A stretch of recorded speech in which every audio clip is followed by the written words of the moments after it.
ശബരിമല സ്വർണ്ണക്കൊള്ള കേസിന്റെ രേഖകൾ ആവശ്യപ്പെട്ടുള്ള എൻഫോഴ്സ്മെന്റ് ഡയറക്ടറേറ്റ് ഹർജിയിൽ കൊല്ലം വിജിലൻസ് കോടതി 19 വിധി പറയും. സമാന്തര അന്വേഷണം നടത്തുന്നത് ശരിയല്ലെന്നും മുഴുവൻ രേഖകളും ഇഡിക്ക് നൽകാനാകില്ലെന്നും പ്രോസിക്യൂഷൻ കോടതിയെ അറിയിച്ചു. അതേസമയം സ്വർണ്ണക്കൊള്ളയിൽ SIT അറസ്റ്റ് ചെയ്ത ദേവസ്വം മുൻ അഡ്മിനിസ്ട്രേറ്റീവ് ഓഫീസർ ശ്രീകുമാറിനെ റിമാൻഡ് ചെയ്തു.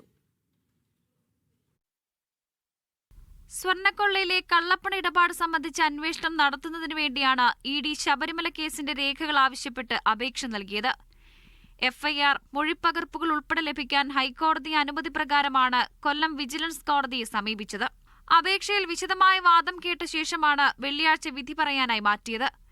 രേഖകൾ കൈമാറുന്നതിലുള്ള എതിർപ്പ് പ്രോസിക്യൂഷൻ കോടതിയെ രേഖാമൂലം അറിയിച്ചു. EDയുടെ അന്വേഷണം SIT അന്വേഷണത്തെ ബാധിക്കുമെന്നതാണ് വാദം. കള്ളപ്പണ ഇടപാട് പരിശോധിക്കുന്നതിൽ എതിർപ്പില്ല എന്നും പ്രത്യേക അന്വേഷണ സംഘം കോടതിയിൽ. എൻഫോഴ്സ്മെന്റ് ഡയറക്ടറേറ്റിന്റെ അന്വേഷണം SIT എങ്ങനെയാണ് ബാധിക്കുക എന്ന ED അഭിഭാഷകൻ വാദമുയർത്തി. വിജിലൻസ് കോടതി അപേക്ഷ തള്ളിയാൽ ED മേൽക്കോടതിയെ സമീപിക്കും. അതേസമയം മുൻകൂർ ജാമ്യാപേക്ഷ തള്ളിയതിന് പിന്നാലെ ദേവസ്വം മുൻ അഡ്മിനിസ്ട്രേറ്റീവ് ഓഫീസർ ശ്രീകുമാറിനെ ദ്വാരപാലക ശില്പങ്ങളുടെ കേസിൽ അറസ്റ്റ് ചെയ്തു. 14 ദിവസത്തേക്ക് റിമാൻഡിലായ ശ്രീകുമാർ വിജിലൻസ് കോടതിയിൽ ജാമ്യഹർജി ഫയൽ ചെയ്തു. റിമാൻഡിലുള്ള A. പത്മകുമാറിന്റെയും ഉണ്ണികൃഷ്ണൻ പോറ്റിയുടെയും ജാമ്യഹർജി നാളെ കോടതി പരിഗണിക്കും. മീഡിയ 1 കൊല്ലം.